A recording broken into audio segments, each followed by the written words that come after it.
Neemias capítulo 2, verso 9 em diante. Texto bem conhecido. Espero poder, dentro de um tema simples, abordá-lo de uma forma um pouco diferente. Quem achou, diga amém. Amém. Versículo 9 ao verso 20. Então vim aos governadores da além do rio, e dei-lhes as cartas do rei, e o rei tinha enviado comigo chefes do exército e cavaleiros, e que ouvindo Sambalate, Oronita e Tobias, o servo amonita, lhes desagradou com grande desagrado que alguém viesse a procurar o bem dos filhos de Israel. E cheguei a Jerusalém e estive ali 3 dias.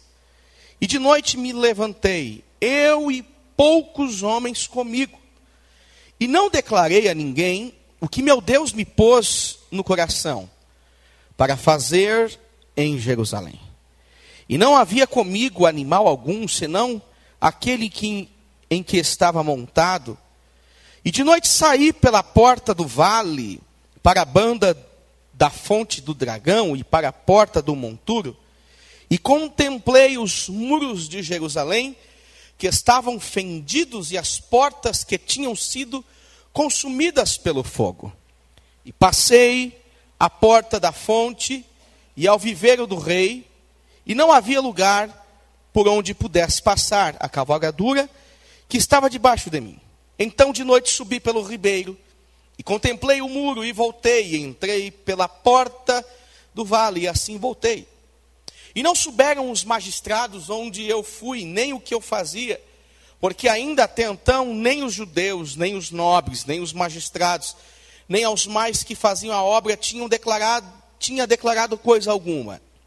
Então lhes disse: bem vedes vós a miséria em que estamos, que Jerusalém está assolada, e que as suas portas têm sido queimadas. Vinde, pois, e reedifiquemos os muros de Jerusalém, e não estejamos mais em opróbrio. Então lhes declarei como a mão do meu Deus me fora favorável, como também as palavras do rei que ele me tinha dito. Então disseram: levantemo-nos e edifiquemos. E esforçaram as suas mãos para o bem. E o que ouvindo Sambalate, o Oronita, e Tobias, o servo amonita, e Gesem, o arábio, zombaram de nós, e desprezaram-nos, e disseram: que é isto que fazeis? Quereis rebelar-vos contra o rei? Então lhe respondi e disse: o Deus dos céus é o que nos fará prosperar, e nós, seus servos, nos levantaremos e edificaremos, mas vós não tendes parte, nem justiça, nem memória em Jerusalém. Amém. Altíssimo Deus, no nome de Jesus, rogo a tua bondade mais uma vez, a tua misericórdia, Senhor, o teu favor, a tua graça, a ação não merecida, favor não merecido.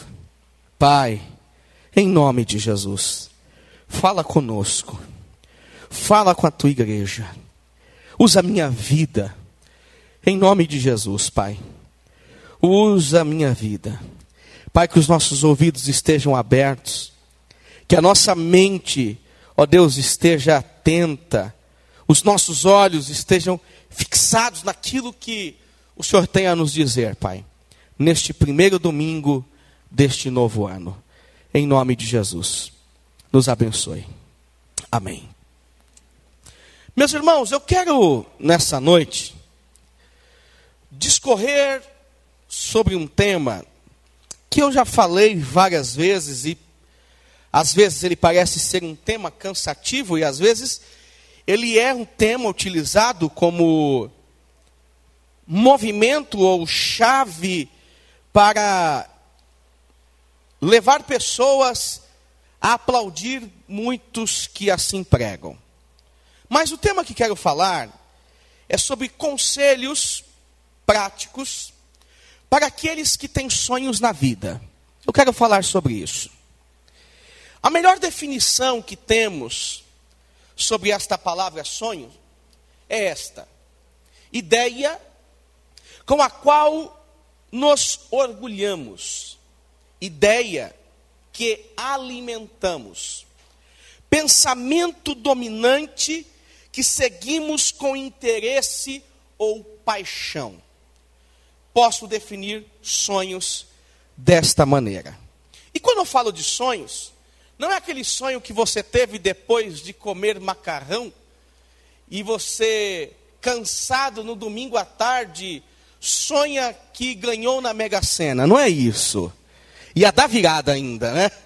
Não é este tipo de sonho. Não é este tipo de sonho. Sonho que me refiro aqui são ideias, são pensamentos, projetos, objetivos que fazem parte de nossa vida, que dominam o nosso interior e que seguimos com interesse, com paixão, para que eles se tornem em realidade. Alguns já disseram, e é frase de muitos que escrevem sobre este tema: sonhar é o combustível que move a alma. Quando paramos de sonhar, certamente paramos de viver. Quando paramos de objetivar alguma coisa, entramos em um estado talvez de destruição. Aquilo que nos motivava a avançar já não existe mais. Aquilo que nos fazia dar um segundo passo em direção a um caminho difícil, a um objetivo complicado, já não existe mais este ímpeto, esta força, porque muitos pararam, alguns deixam de sonhar na continuação, no curso da vida. Mas eu quero nesta noite inspirá-lo a colocar dentro de si objetivos, propósitos, e perseguir tais propósitos neste ano de 2013. O texto que nós lemos narra que o inverno estava chegando.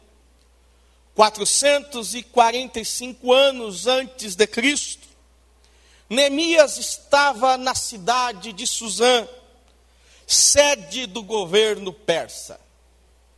Neemias estava entre aqueles judeus que ainda moravam fora de seu país, tornando-se copeiro do rei Artaxerxes, e sendo assim uma das pessoas respeitadas no palácio, e respeitado também pela amizade que tinha com o homem mais poderoso de sua época.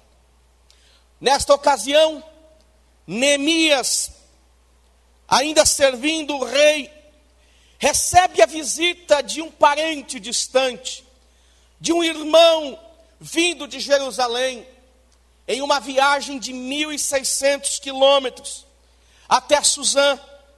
Este homem vem visitá-lo com a intenção de trazer as notícias de como é que estava a sua casa. E ao dizer o estado de Jerusalém, Neemias se entristece, porque as informações eram tristes demais. Veja o versículo 3 do capítulo 1. Anani diz: os restantes que não foram levados para o exílio e se acham lá na província, estão em grande miséria, desprezo. Os muros de Jerusalém estão derribados, as suas portas estão queimadas. Neste momento, Neemias, ao ouvir estas notícias, ele se assenta, chora, lamenta, se entristece, pois era a terra que ele um dia sonhava voltar e terminar a sua vida, como muitos contemporâneos amigos, muitos que passaram com ele pela prisão, pelo cativeiro, que tinham saído daquela situação, voltando para Jerusalém, terminaram suas vidas. Agora ele está olhando para o lugar em que ele achava que seria o fim de sua vida, este lugar destruído, este lugar completamente destruído. Neemias, ao ser informado, ele se reveste de toda a tristeza, mas ele também se reveste de toda iniciativa para reverter aquela situação. Neemias se reveste de toda a angústia possível que aquele momento gerou em sua vida, mas ele também se enche de toda a inspiração para querer voltar antecipadamente para a sua terra natal e ali mudar aquela sentença, a realidade que os seus contemporâneos, que os seus amigos, que sua família, que sua cidade estavam enfrentando. Mas antes de Neemias trabalhar pelo sonho que agora ele tinha, Neemias teve que abrir mão de algumas coisas. Para todo sonho é necessário abrirmos mão de coisas. Para todo projeto é necessário abrirmos mão de coisas, de situações, e principalmente de coisas que envolvem o nosso coração, que envolve a nossa segurança, que envolve os nossos preconceitos, que envolve a nossa mente. Neemias, antes de sair naquela jornada, ele teve que se revestir, teve que abrir mão, teve que deixar, em primeiro lugar, deixar de ser uma pessoa intolerante. Gente, se Noemi fosse com um espírito intolerante, certamente ele teria destruído todos que estavam ali, que não tinham mais ânimo, que não tinham mais esperança, que não tinham mais força, que não queriam mais nada. Neemias tinha que ter deixado lá no palácio do rei Artaxerxes a sua intolerância. E é interessante que tem gente, tem cristão, tem homem, tem mulher, que tem esse espírito dentro de si e quer percorrer os seus sonhos, só que munido de toda a intolerância possível. Nós temos alguns exemplos de pessoas que são comparadas com Nabal, que lá no livro de 1 Samuel, capítulo 25, ele recebe a visita de homens enviados por Davi para pedir alguma coisa. Nabal olha para aqueles homens intolerantes, com um coração intolerante, e diz: eu não conheço Davi, não quero saber de Davi, ele é um rebelde, um fugitivo, não dou a mínima para Davi. A Bíblia diz que Davi recebe de volta aquelas informações, pega os seus soldados, pega o seu exército, volta para aquela casa onde ele recebeu aquela recepção calorosa de intolerância. E a Bíblia vai dizer que Davi propõe no seu coração: matem todos os homens, acabe com todos os homens, poupe mulheres, poupe crianças, poupe mães que estão grávidas, poupe somente estas pessoas. A Bíblia diz que a esposa de Nabal, Abigail, fica sabendo da intolerância de seu marido, ela pega alguns pertences de forma silenciosa, coloca sobre o seu cavalo, desce em direção aos soldados de Davi, desce em direção a Davi, e chegando na presença de Davi, esta mulher se prostra, dizendo: Senhor Davi, não, por favor, não leve em consideração as palavras do meu marido, que está variando. Peço-te misericórdia, peço-te tolerância, peço-te bondade, peço a você compaixão, porque ele não sabe o que fez. Aqui está pertences, aqui está ouro, aqui está prata. Por favor, regue a nossa terra com misericórdia. Davi olha para Abigail e diz: olha, pela sua ação, pela sua atitude, que a paz vá sobre você, sobre a sua família, sobre a sua casa, sobre os teus parentes, porque nós não subiremos a você, nós não faremos nenhum tipo de mal contra você. Veja bem o que a intolerância pode gerar para as nossas vidas e para a nossa família, para a nossa casa. Quase uma cidade inteira, quase uma família inteira seria destruída por causa da intolerância. Por causa da intolerância. Meus irmãos, Jesus diz no livro de Lucas, capítulo 6, verso 31: assim como quereis que os homens vos façam, fazei vós também. Assim como quereis que os homens vos façam, assim fazei vós também. Você quer que as pessoas te amem? Ame também. Você quer que as pessoas ajam com misericórdia? Seja misericordioso também. Você quer que em algum momento alguém estenda as mãos para você? Estenda a mão para quem está do seu lado. Você quer receber um telefonema de bom dia? Eu te amo, como você é especial? Faça isso também com alguém. Meu irmão, Jesus nos dá um conselho: queremos que os homens vos façam, façam vós também. Seja menos intolerante. Neemias tinha que se revestir, deixar a intolerância e seguir para Jerusalém.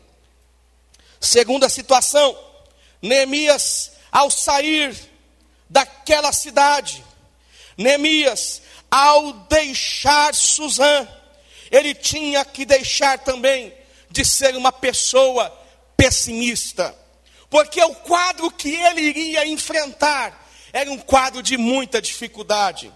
O pessimismo ele tinha que deixar de lado.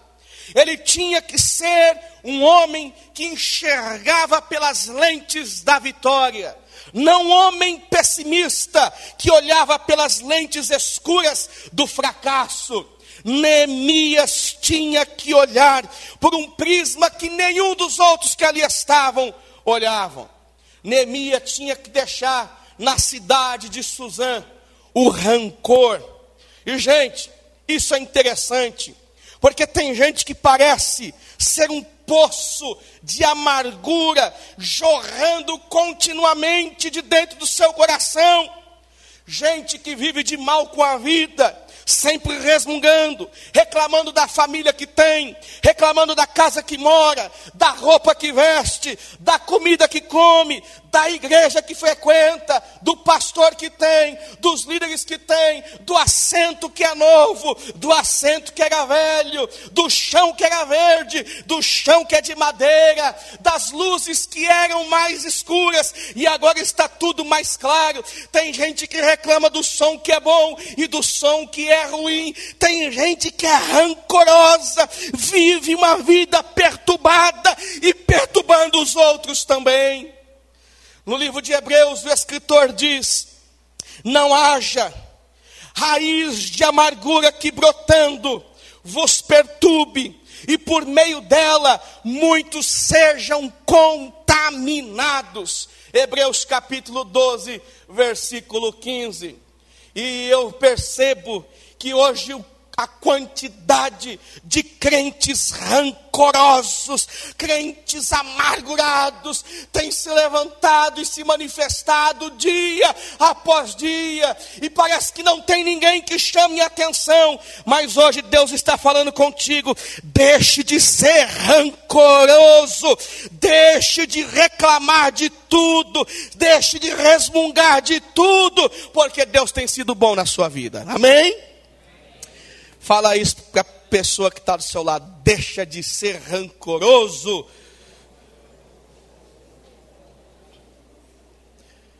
Fazem 20 anos que aquela história aconteceu. Fazem 5 anos que teu marido não abriu a porta para você e você fica lá, tá vendo? É porque você não me ama, porque se amasse, teria aberto a porta do carro para mim. Pelo amor de Deus, chuta o rancor da sua vida, minha irmã e meu irmão. Neemias tinha que deixar na cidade de Suzã o sentimento de ser hipersensível. Ele tinha que deixar este sentimento de lado. A pessoa hipersensível é aquela pessoa que não permite que as situações a coloque no canto. Ela quer ser sempre vítima. Ela vive resmungando, dizendo: ninguém gosta de mim, ninguém se importa comigo, ninguém me dá oportunidade. É na igreja, é no trabalho, é na vida. Pessoas hipersensíveis, de cristal. Qualquer coisa quebra, qualquer coisa fica irritadinha, qualquer coisa fica chateadinha, qualquer palavra é motivo para dizer: não vou mais na igreja, não vou mais falar com o pastor. Aonde já se viu, o líder das mulheres não veio falar comigo. Aonde é que já se viu, o irmão passou com 5 pastéis na mão e não me ofereceu um pedacinho? Ele não me ama, ninguém me quer bem, eu sou mesmo incapaz. Oh, meu Deus, me mata.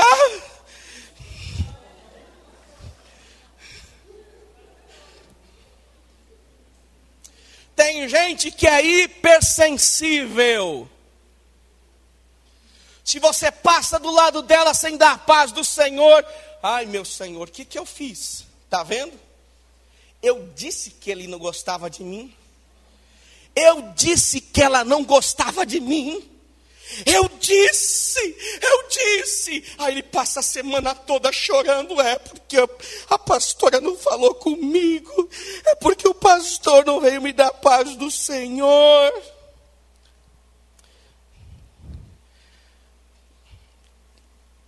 Para de ser hipersensível. Você é filho de Deus, ovelha de Cristo, santuário de Deus, menina dos olhos do Senhor, herança do Senhor. Olhe para a vida com os olhos de Deus, minha irmã, meu irmão. Saia dessa caverna. Deixe de ser vítima. A vida é dura para quem sempre se faz de vítima. Deixe de ser vítima. Vamos exercitar isso? Cutuca a pessoa que está do seu lado aí e fala: para de ser sempre a vítima, vai, para.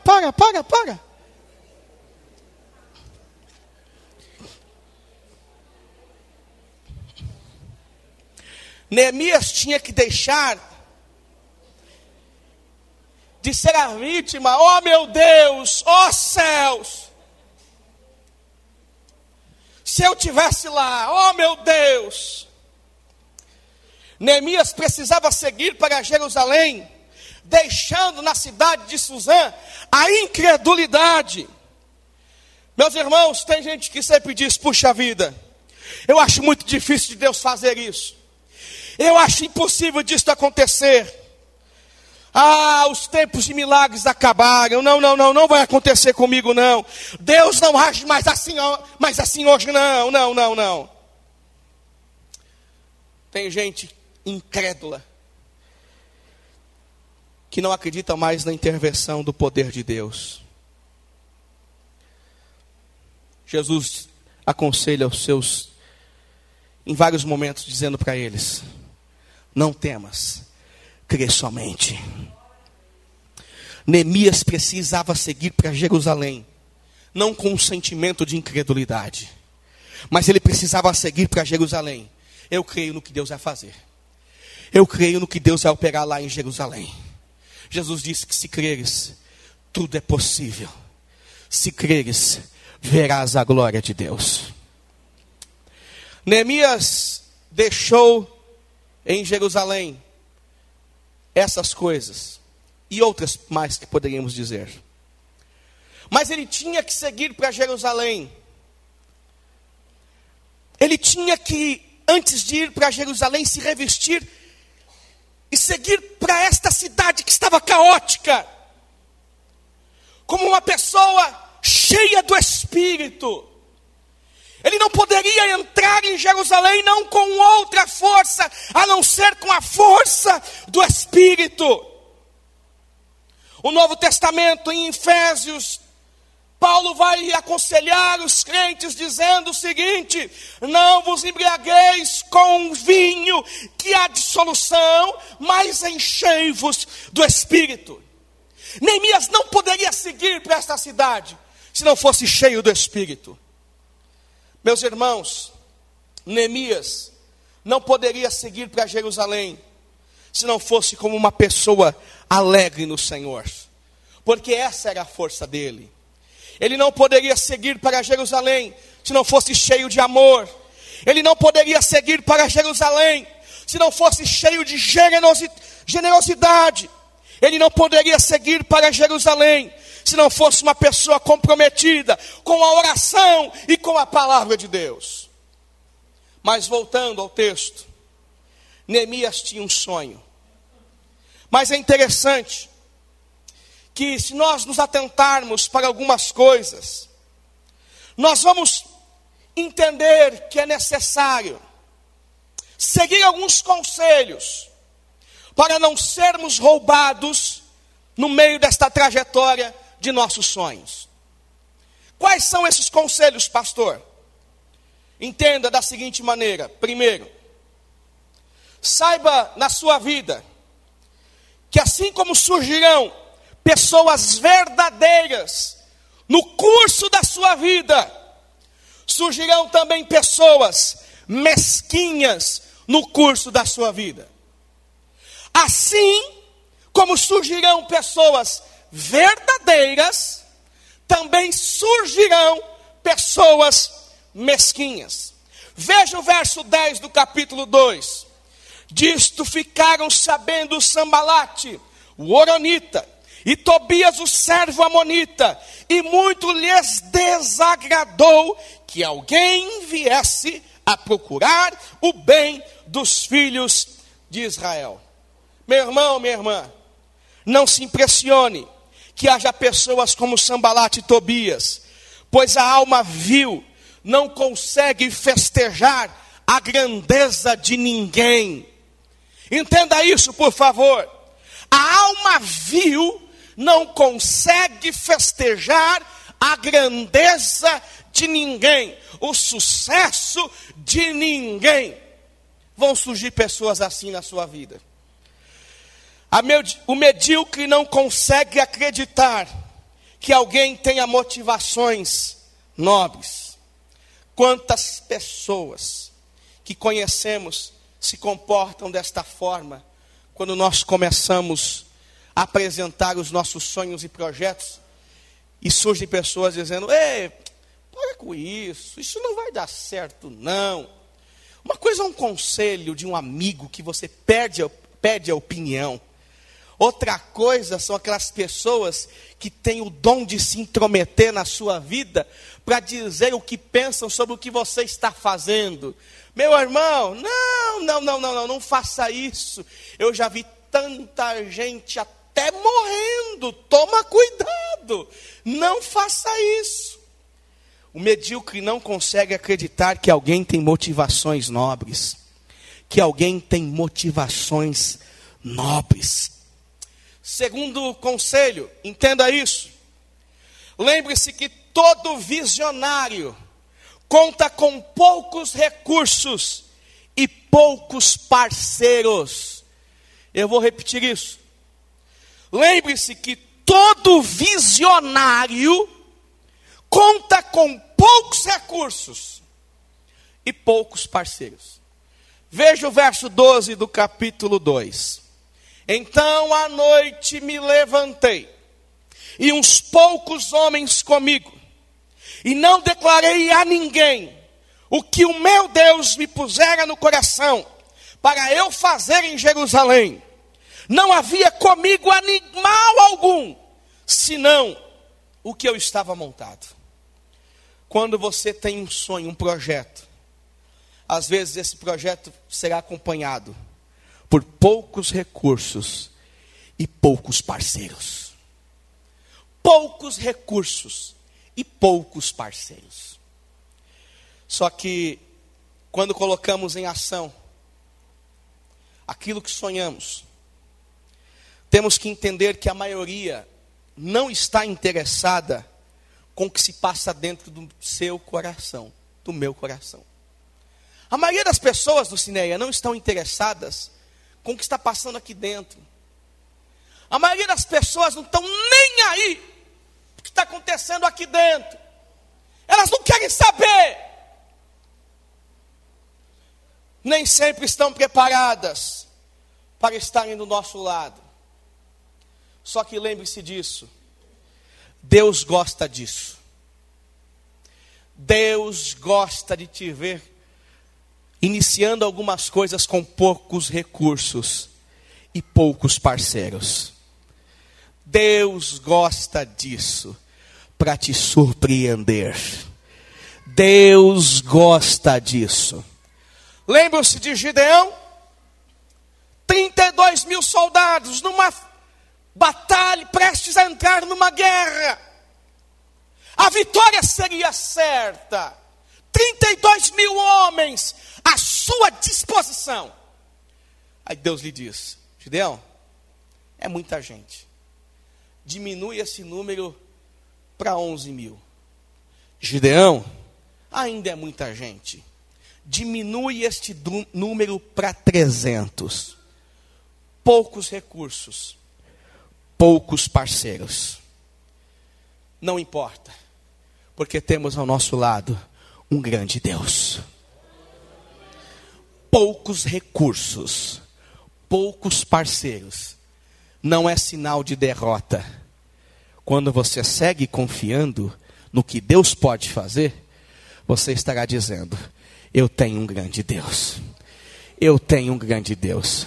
Você pode até ter, meu irmão, minha irmã, neste momento, algo difícil na sua vida acontecendo, que aos seus olhos parece que não haverá solução, parece que não haverá saída. Poucos recursos, poucos amigos, poucos parceiros, pouca gente do seu lado dizendo: vai dar certo, avante, avance, avance, avance. Meu irmão, parece que isso está acontecendo com você, mas avance nessa noite entendendo: eu tenho um grande Deus, eu tenho um grande Deus, eu vou seguir porque eu tenho um grande Deus, eu vou avançar porque eu tenho um grande Deus, eu não vou parar porque eu tenho um grande Deus, eu vou acreditar porque eu tenho um grande Deus, eu vou ter fé, eu tenho fé porque eu tenho um grande Deus. Eu deposito a minha confiança nele, porque eu tenho um grande Deus. Olha para a pessoa que está do seu lado e diz para ela: eu vou seguir porque eu tenho um grande Deus. Terceiro conselho que entendo sobre este tema nesta noite: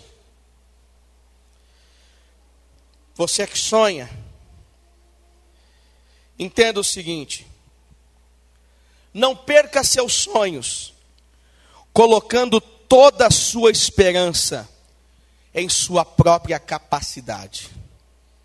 Neemias capítulo 2, verso 18 diz assim: e lhes declarei como a boa mão do meu Deus estivera comigo, e também as palavras que o rei me falara.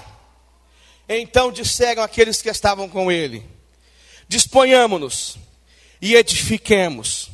E fortaleceram as mãos para a boa obra. Na grande maioria, pessoas deixam de sonhar porque não contam com a ajuda de Deus. Mas Neemias sabia que a possibilidade do projeto dar certo dependia da ajuda do Senhor. O salmista já escreveu no Salmo 127, verso 1 ao verso 3. Se o Senhor não edificar a casa, em vão trabalham os que edificam. Se o Senhor não guardar a cidade, em vão vigia a sentinela. Inútil vos será levantar de madrugada, repousar tarde, comer o pão que penosamente granjeastes. Aos seus amados ele o dá enquanto dorme. Herança do Senhor são os filhos, o fruto do ventre, o seu galardão. Agora, pensando nesses conselhos, o que devo fazer, pastor, para avançar diante destes projetos que estabeleci neste ano? O que devo fazer, pastor, para continuar, para acreditar? Entenda. Lembre-se disso. Deus abençoa o planejamento quanto Ele abençoa o improviso. Amém? Deus abençoa o planejamento tanto quanto Ele abençoa o improviso. Verso 11 do capítulo 2. E cheguei a Jerusalém e estive ali 3 dias. Neemias chegara a Jerusalém e a primeira coisa que ele faz é criar estratégias para a reconstrução da cidade. Gente, Deus abençoa o planejamento, tanto quanto abençoa o improviso. Neste ano de 2013, conte com o favor de Deus. Conte com a bondade de Deus. Conte com a mão do Senhor.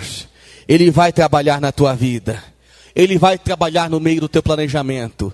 E quando chegar o momento do improviso, Ele vai te dar inspiração para você improvisar. E vai ser no nome do Senhor. E vai dar certo em nome de Jesus. Deus abençoa o improviso. Voltando lá a Gideão. Gideão ficou só com 300 homens. Ele está diante de uma iminente batalha. Olha o improviso. Gideão pede que estes soldados coloquem em uma mão cântaros, em outra mão tochas e levem apitos.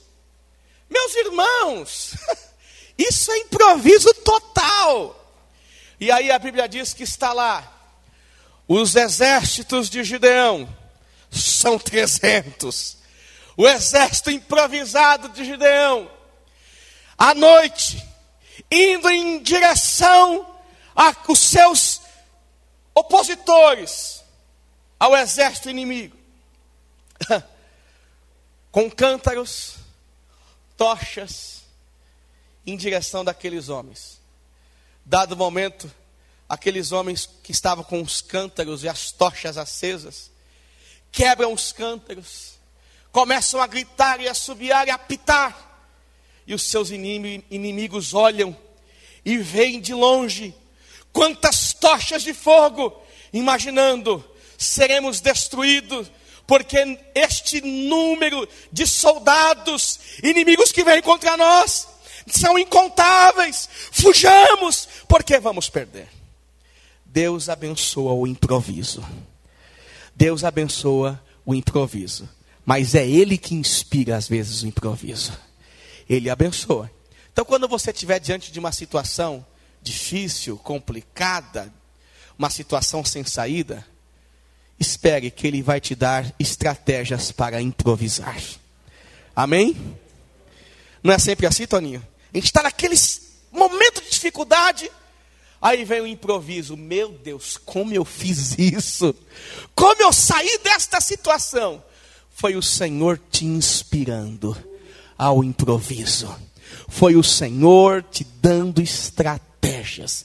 2013 seja um ano de estratégia, de inspiração na sua vida. O que eu faço, pastor? Eu quero avançar, eu quero continuar. Lembre-se que ser honesto com a realidade não mata os sonhos, mas o torna possível. Perceba isso, por favor. Lembre-se que ser honesto com a realidade não mata os sonhos, mas o torna possível. Capítulo 2, verso 17. Então lhes disse: estais vendo, Neemias falando, a miséria em que estamos. Jerusalém está assolada, as suas portas estão queimadas. Vinde, pois, reedifiquemos os muros de Jerusalém e deixemos de ser opróbrio. Neemias não ocultou a verdade, não ocultou o que eles estavam vivendo. Ele foi honesto com a realidade. Porém, ser honesto não matou o seu projeto, mas o tornou possível. Porque colocou os pés de Neemias no chão. Meu irmão, não viva como super-homem nas nuvens. Uma hora o seu poder acaba e você cai. Não viva como Homem-Aranha.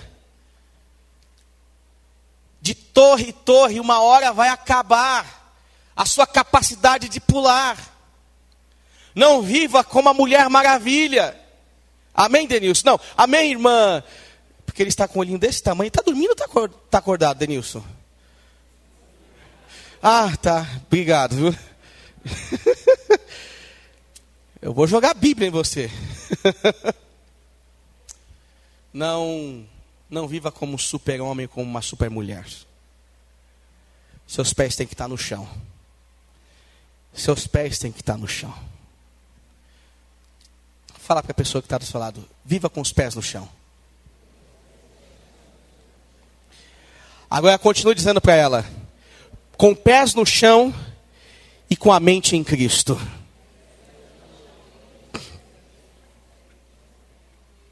Pés no chão, mente em Cristo. Amém? Pés no chão, mente em Cristo. Lembre-se de ser honesto com a realidade, porque ela não mata os seus sonhos, mas ela o torna possível. Em último lugar, o que eu devo fazer, pastor, para seguir neste meu projeto, nestes meus sonhos em 2013? Entenda isso. Confira sempre os indicadores dos seus sonhos ou dos seus projetos. Conferir o quê? Confira a motivação. O que é que está te movendo? Você está sonhando, mas motivado pelo quê? Não adianta caminharmos, projetarmos, se no centro deste projeto ali não estiver Cristo. Você vai se dar mal. Você vai se arrebentar. Você vai quebrar a cara. Confira os indicadores. A sua motivação é nobre? Alguém está contra você? Por último, Deus está ao seu favor? Quando estabeleço um projeto, um sonho, que Deus está comigo, certamente nada me impedirá. Nada me impedirá. Se Deus estiver contigo neste sonho, nada vai te parar. Se Deus estiver contigo, se Deus estiver nesse negócio, nada vai te parar. Neemias encerra no verso 20 dizendo: Então lhes respondi: o Deus dos céus é quem nos dará bom êxito. Nós, seus servos, nos disporemos e reedificaremos. Meu irmão, minha irmã, eu peço a Deus que neste ano de 2013, você tenha diante de ti aonde você quer chegar, como um cristão, como família, como um servo de Deus, como um profissional, como uma mulher santa, como um homem santo. Certamente, se estes projetos passarem pela vontade de Deus, o Senhor será contigo e te dará vitória em todas as coisas. O Senhor será contigo e te dará vitória em todas as coisas. Mas inicie este começo de ano, por favor, deixando de lado a intolerância, o pessimismo, o rancor, deixando de ser uma pessoa hipersensível, a incredulidade, e se tornando em alguém cheio do Espírito, alegre, amoroso, generoso, comprometido com a oração e com a palavra. Sonhe e projete, baseado na vontade de Deus. O Senhor te dará vitória. O Senhor te dará vitória. Eu gostaria de orar com você. Eu gostaria de falar com Deus. E que você levasse consigo esses conselhos. Esse texto, esta meditação que fizemos nesta noite. Entendendo que o Deus Todo-Poderoso, Ele pode fazer tudo quanto Ele quer fazer, segundo a sua vontade, no momento que Ele assim bem determinar. Todas as coisas lhe são possíveis. Ele pode todas as coisas. Ele pode todas as coisas. Ele pode todas as coisas. Pastor, Jerusalém estava destruída. Ela foi reconstruída, sim. O louvor foi reconstruído. A cidade foi reconstruída. Os muros, as portas foram reconstruídos. A esperança, a alegria, a paz foi devolvida. Houve reconstrução, devolução de valores, devolução de inspiração, de força, de vigor. Meu irmão, tenha sonhos, acredite, Deus pode fazer todas as coisas, e aquilo que Ele deseja nessa noite é te inspirar, é te encher de sua presença, para que você siga nesta vida, para que você siga no meio destas circunstâncias negativas que te rodeiam, e você tenha força para superar em nome de Jesus.